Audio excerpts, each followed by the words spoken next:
Greetings and welcome to Difference Makers, the show where we celebrate the teachers of the Atlanta Public Schools. I'm Scott King, your host. This week we visit 4 dynamic schools and 4 dynamic educators, starting at Benteen Elementary, Thomasville Heights Elementary, Grove Park Elementary, and Brown Middle School. So let's begin the tour.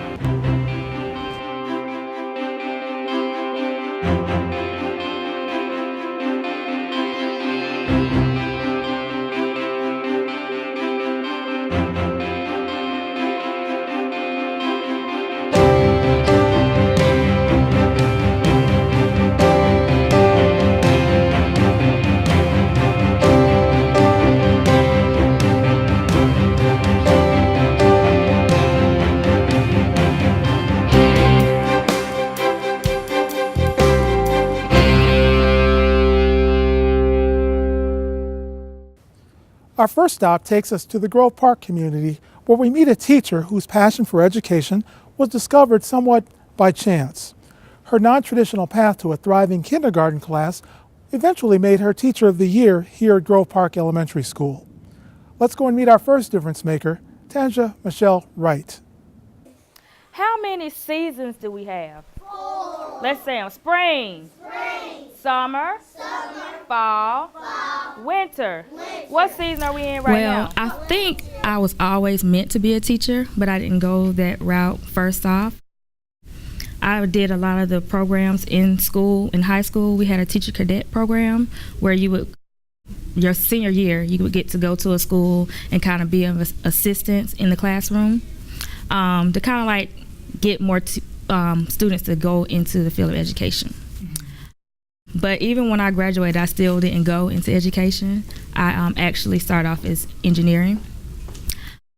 But halfway through, I realized that wasn't a passion. I didn't enjoy it like I enjoy teaching. So I changed my major. And I didn't change it to education even then, because I also enjoy interacting with people, just being in like the store atmosphere and just working with other people. So I went into management. I actually got hired on as an extended sub at a school where the position was open because she knew that I had a desire to possibly teach. And so I enrolled at Kennesaw State in their education program. And I kind of just started taking classes. And then I just really enjoyed my classes. I enjoyed working with the children. And so I worked during the day and I went to school in the evening. And then I got my bachelor's in early childhood education. And I kind of been teaching ever since. What do you love about just being a teacher? I love how every year will be different because you're going to get a new group of children every time. So it never gets boring because it's always a new group of children and they all bring so much, joy to the field of education. Being in a traditional job setting, a retail or whatever, versus a classroom, what's the seesaw benefits that you notice? I think teaching's nice because I get to just be myself. I get to show the skills and the creative side of me. I get to go in my room and kind of like make the magic happen, So, and it's still a lot of like being a manager because I'm like the manager of my classroom. And a lot of the skills I learned, I use in my classroom. Who knows what this word is? Red. R-E-D, red. R-E-D, red. R-E-D, red. R-E-D, red. I know this is... The unique thing I remember about kindergarten, it was your first, your first foot in the door into traditional education. Being the teacher that maybe gets these children first or early on in their education, what joys or what benefits do you see of that? Oh, kindergarten to me is like the best grade because a lot of them might come in without going to pre-K or Head Start, or some of them have never been away from their mothers. So when I get them, they're scared. A lot of them cry. They come in not knowing how to hold a pencil, how to write their name. Some of them, they're not very sociable, so they kind of shy away off to themselves. And then as the year goes on, you see them blossom. Like they're talking, they're interacting, they love to see you in the morning. It's just like they're just full of energy. Like they're excited all the time. Oh, great! So that's a perk, and they I guess they're not allowed to sharpen pencils, as I learned. I became a pencil sharpening manager. Yeah, they are not allowed to touch the pencil sharpener. Now, Ms. Wright, I had inside information on you that you were a Teacher of the Year or something. So, Yes. how in the world did you get Teacher of the Year? Now that you're not qualified, but why did your peers put you over the top and at the mountaintop of recognition? First thing, everybody will say that I'm just so organized. Like, everything has its place, and I just have to plan. I always have a little to-do list here and there. They know if they need something, that I know how to exactly go right to it to give it to them. And I just love what I do. Like, I love being creative, trying to find fun ways to teach different skills and concepts to the kids. And I just enjoy just working with the other teachers and with the parents and with the students. Talk about your methodologies or your style in the classroom. Especially with kindergarten children, they need to be able to move. So I'll start off with a whole group lesson where we're going over calendar or maybe reviewing something that we're working on, like we've been doing like the 4 seasons. Kind of reviewing whole group, and then moving to the story time where they're sitting on the carpet, and then I can kind of like ask them questions and kind of throw in some of those things that we're learning about. And then we move into centers, and in the centers they get to be hands-on, get to move around, talk amongst each other, and then I kind of get to see what they know. There might be some teachers out there who are saying, hey, I want to be a kindergarten teacher. She's making this look pretty cool. But they should know what? That is not easy. A lot of people, when they find out like that I teach, like, oh, you're a teacher, and they really look up to you, but then they say, you teach kindergarten, oh, you have the babies, or that's an easy grade. And to me, I think kindergarten is probably one of the hardest grades because they come in not, knowing a lot, and you're having to build on that. And I think kindergarten is an important grade because we pretty much set the foundation for all the other grades to follow. So it's not as easy as they think. One good thing was that when I student taught at Grove Park, and I student taught under some fabulous teachers. And they kind of showed me the ropes. And I think just having that family kind of atmosphere where you can go to a teacher, they can learn different ways of how to do things, and watching how the other teachers perform in their classroom, so you kind of get some ideas and kind of combine them with your own. And I think that's a good thing about it, just learning from off of the other teachers. I know when things get tight for me, I just keep my cool. Is it the same for you? I think so. There are a lot of tough days. I think when I get in that kind of rut, I guess you would say, I would go talk to my colleagues, kind of debrief, and then they just remind you of why you're doing it, give you their encouragement of why you're the Teacher of the Year. And then the kids, like, they come in and they tell you how much they love you and how they miss you, and like they want to tell you everything that happened over the weekend and everything that's going on, and when something important happens, you're like the first person they want to tell. And that just kind of lets you know, okay, I think I made the right decision. You have to look at the color word that's on the ice cream scoop and color it the right way. You have your words on the... Well, next stop, Atlanta's West End community. I've visited many teachers and their classrooms in my time, but our next difference maker left quite an impression on me, to say the very least. She consistently raises the bar on the concept of dynamic instruction with engaging discussions of current events and much more with her students. I recently had the pleasure of visiting social studies teacher and educator Portia Jackson Vega here at Brown Middle School. Dream, grow, be success, study hard, be smart, and don't forget to stop and smell the roses. Good job! Woo! All right, that's a few things. I wanted to be a singer, and I worked in a country club. I went to college, got a degree in allied health, worked in a laboratory for a while, and was pursuing my music, outside of that. And I thought I needed something a little bit more flexible. And I went to a country club and worked during days, and at nights I was doing the club scene and all of that. And then I was like, I still need something a little bit more flexible. So my best friend said, I think you should sub. And see, that was a setup. I know he set me up. So I came into subbing, and I found out what the process was to becoming a sub for APS. And I overheard these two ladies speaking, and they were saying, such and such is the worst school in APS. I don't see how anybody could teach there. And I thought, that's where I'm going. If I'm gonna do this, I may as well dive all in. And so I went into the school and I never left. I never left. I saw children that were helpless and hopeless and didn't believe in themselves. And it was the dreams that saved us in Little Cordele, Georgia. We believed we could do anything. And I walked into a building where kids didn't believe in anything but that moment that they were living in. And I knew I couldn't leave. Okay, so it was a divine intervention. I think so. Shall we call it? Remember, we learn with the map in our heads, not on a wall. Using your right hand, Atlas Mountains, South Africa, Nigeria, Kenya, Democratic Republic of Congo, South Sudan, North Sudan, Egypt. Give yourselves a hand. It's actually anti-style. I am so unorthodox in how I teach, and I think that's what makes my classroom so engaging. You know, I don't have the problems of kids skipping class, they running to my class, but because you never know what's going to happen. I mean, some days it's the typical structured class where you come in and do your warm-up and teach a lesson, but there are some days you may walk in and I'll have a puppet in my hand, or I may be standing on top of the desk. Whatever it is, and I may have a play or a skit that I want them to do. But learning is not only fundamental, but there are many dynamics to learning. And we have so many children that learn so many different ways. And as educators, we have to find a way to address each one of those different learning styles. Okay.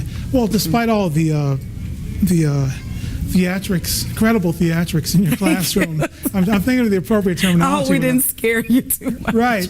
I've seen a few things, but what keeps the kids so on point? Like when they have to go around the room, nobody missed a beat.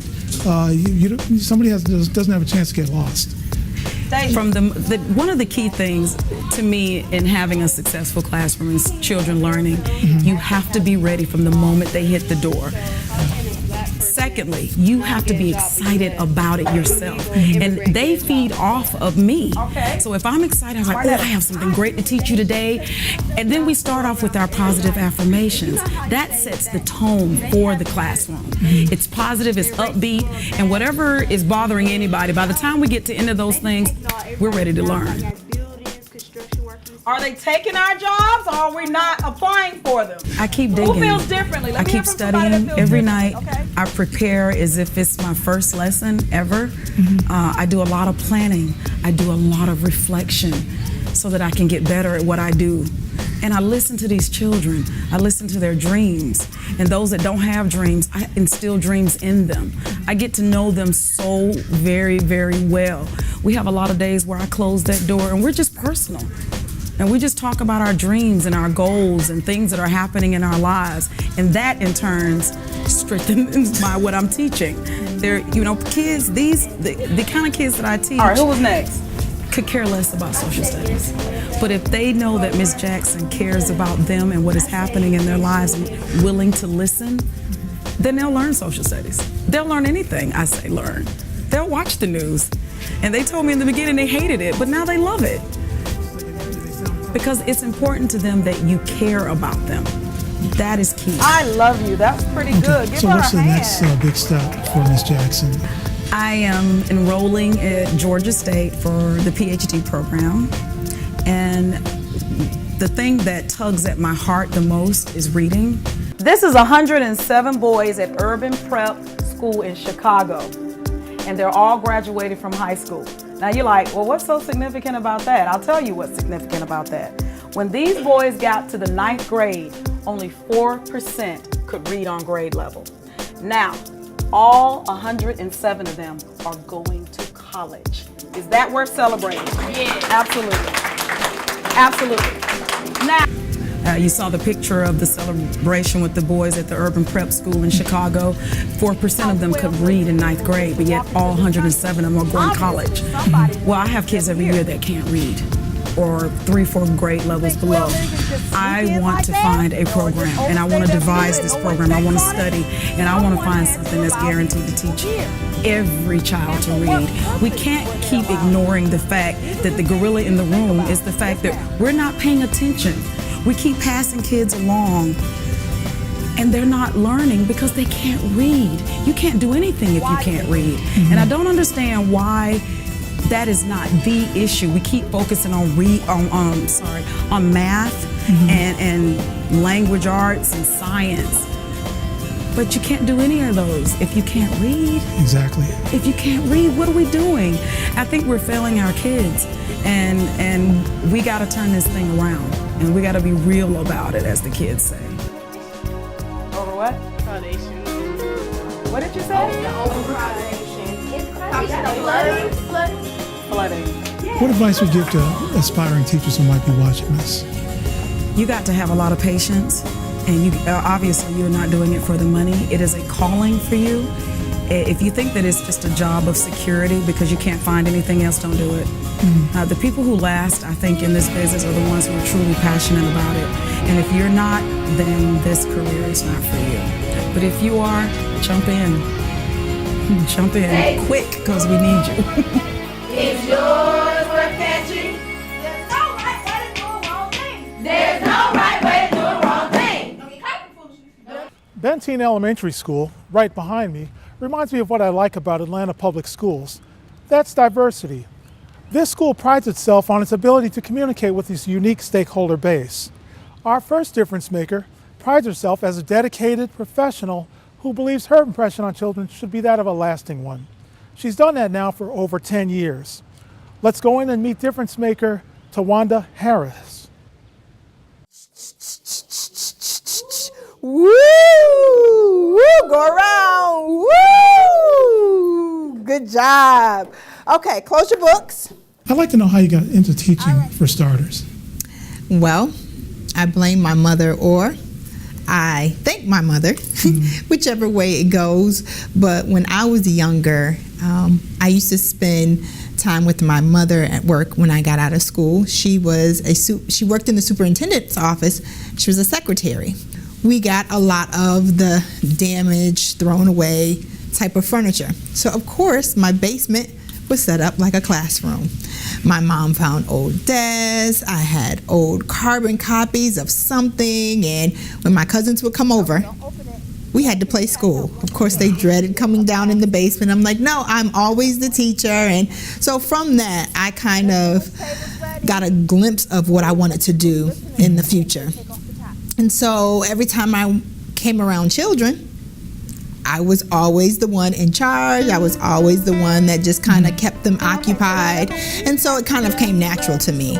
I've been teaching for 12 years now. I've been at Benteen for about 11 years. And it has just been a joy. And it's just something that comes natural to me. Hands down, I said I want to be a 5th grade teacher. I want to be a 5th grade teacher. And I go to the interview, and in my mind, I wanted to be a 5th grade teacher. Interviewed, there was a 3rd grade position open. I was kind of leery, but I said, okay, I'll do this. And I always wanted to be in the classroom for about 5 years. And I came here and I did that. Went into the classroom for 5 years, and an EIP position became available. And so from that, I was able to come in contact with other students with different grade levels. Nonfiction? Okay, let's see. Thumbs up if it's nonfiction. Nonfiction means that it is real. Is it real? Can I fly? The sailboats are real, but Abuela's flying. Is that okay? Fiction. Good job. I make a difference by helping the students understand their value. I make sure that when I come in contact with any student, that they understand that they are special to me. I may just run up and give a hug, or they may have been out the day before, and I'll say, why weren't you here? I really missed you. I want you to come to my class, or something like that. That's just the small things that sometimes we kind of take for granted, that we don't realize that the students are paying attention. I think a lot of my growth has come from just seeing different leaders and taking a lot from them and kind of making it your own. They say that teachers are the best thieves. And it's funny because when you think about it, we're not talking about stealing items, but we kind of look at, what works best for you, and you take it and you make it your own.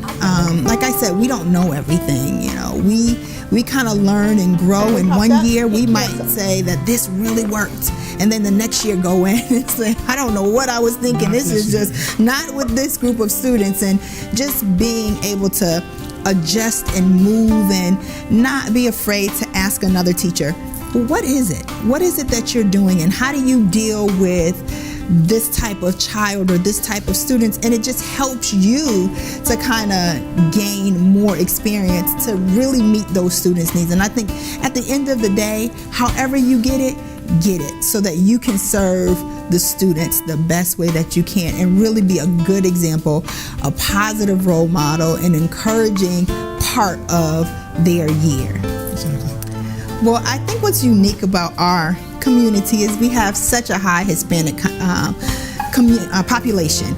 And what's so unique about that to me is that a lot of times the parents and the families will come in and just be very supportive of the school and what it is that we want to do with their children.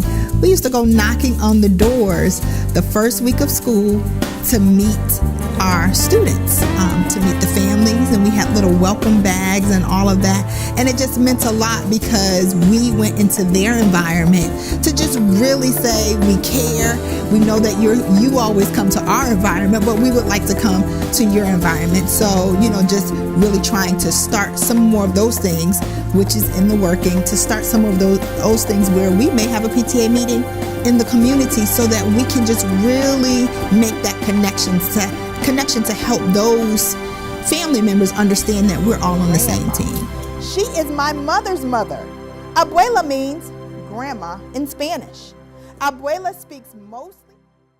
It's no secret that the Thomasville Heights community, let alone the elementary school behind me, which bears its name, has had its challenges over time. But what are overlooked too often are the gems of education that one can find in this building behind me. Our next educator of 13 years feels that it was her destiny to teach, as she feels a unique connection with her students. Let's go ahead and meet difference maker, Nicole Taylor. You can see better. Can you scoot your chair up? Point to the first word, and I would like for you to follow along as I read. Make sure you're looking at each word, okay? Hurricane Charlie hit Florida in 2004. I believe I was given a gift to teach, and I know many people can go to school to become a teacher. You can always get educated to pretty much do anything you would like to do, but I believe that I was created to be a teacher. I have a long line of teachers in my family, so I believe it's in my blood. I believe it runs through my veins, being able to educate young minds. And I just believe that the knowledge and the passion and the desire that I have to, make a child go from A to B or from 1 to 2 is so great that keeps me going and moving. And it's been 13 years for me, and I can just see myself teaching until I die, because I wouldn't rather do anything else. Well, in this community, in any community where there's challenges, you just have to have motivated and dedicated teachers. And here at Thomasville, we have that. We have teachers that no matter what's happening, no matter how many challenges we may face or that may come our way, we just fight through. What does it mean when there's a lot of clouds in the sky? The tornado is coming. It could mean that. Andriana? It's about to rain. It's about to rain. Excellent. I talked about a little bit about making predictions and confirming predictions. That was our goal today. And we read our story, which was Superstorms. And in reading our story, Superstorms, we made predictions based on what we believed and what we thought would take place. We wrote down the event using our graphic organizer. We wrote down what we thought. The students were able to share what they thought was going to take place in the story based on our reading and also based on the text. How do you feel you make a difference in your profession? Loving on my students daily. Sometimes, especially in the area where I work, the students don't receive love. And they may receive love, but they don't receive love the way that it connects to them. So I give them love. I give them attention. I give them something that I give them something that they may not receive anywhere else, and I provide fun, to my teaching daily, and they like that, and I bring excitement. So what makes me make a difference is who I am as a person. I'm fun. I'm loving. So our event, the sky is full of clouds. There will be just the fact that I'm fun, I'm loving, and I love what I do, and I love children. That makes me a difference maker. Bolt of lightning is 50,000 degrees. That's 5 times hotter. I grew up like my students, and I feel what they feel. I felt what they felt. I lived some of the things that they're living. So when I've been in their shoes, I get to share personal things with them that they're amazed about, that they can't believe that I had to go through that same thing. Maybe it was, going home to a home alone, my siblings and I, or maybe it was not having enough food on the table at night, not really eating dinner sometimes. So I was able to overcome all of the obstacles that I faced as a child, and some of them are facing as well. So I get to share my personal experience as a child, as an 8-year-old, as a 10-year-old, as a 9-year-old that they are experiencing right now. I remember when I was young, I had teachers that feel the way I feel, that feel the way my colleagues feel about our students, and they came to work daily. And they gave their all to us, and we knew it. We knew we were loved. We knew that they were passionate about what they did. They went above and beyond the call of duty. And that same passion, lies within me and within a lot of my colleagues here at Thomasville. In brief, but hypothetical, the year is 2000. Maybe it's your first day of teaching, if I did my math right. We always get a first impression as our last. Tell me about your first day in the classroom. I was scared. I actually started in January and not August. I was walking into a classroom where a teacher had been out and ill. So I got hired right mid-year. So when I walked in there, I was scared, but I was also very, very excited, and I had an open mind. And I was really ready to just impart all the knowledge I had received from undergrad as well as grad, because I learned so much getting my master's degree about actually teaching. I wasn't really ready after my bachelor's degree, and that's why I went on. So I was very nervous and very scared, but I was ready and I was excited, and I still have a relationship with my students, my first class right now. So my love, my passion, my energy was transferred to them, and they made my experience a wonderful experience that I will never ever forget.